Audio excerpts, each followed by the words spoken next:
Hi friends, బాగున్నారా? నేనైతే బాగున్నాను. ఇప్పుడు నేను చూపించేది చూడండి, తోటకూర ఇంత ఫ్రెష్గా ఎంత బాగా మొలిసిందో చూడండి. ఇదంతా తోటకూరేనండి, ఏమీ లేదు. ఒక చెట్టు గెల తీసి ఇక్కడ పడేస్తే ఇదంతా మొలిచేసింది. చూడండి ఎంత హైట్ పెరిగిపోయిందో. వర్షాలు పడుతున్నాయి కదా, దానికోసం బాగా పెరిగిపోయింది. ఎంత ఫ్రెష్గా నిగనిగలాడుతుంది చూడండి.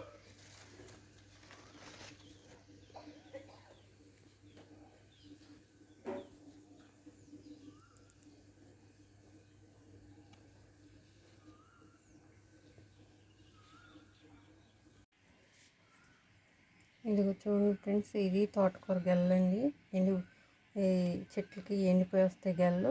దాంట్లో ఇలా గింజలు ఉంటాయి, చాలా చిన్నవి, కనపడవు అసలు. ఆ గింజలు ఇలా గెల్ల 2-3 గెల్ల ఇచ్చి అక్కడ పడేసినందుకు అంత బాగా తోటకూర మొలిసింది. ఏ లేదండి, సింపుల్గా. ఇది మరి మామూలుది హైబ్రిడ్ కూర అంటారు, నాటుదైతే కాదు. ఇక్కడ ఇదే ఎక్కువ మొలుతుంది. ఇలా ఉంటాయి గింజలు అయితే, తోటకూర గింజలు. కూర వండుకుంటే బాగా టేస్ట్ ఉంటుందండి ఆకుకూర అయితే.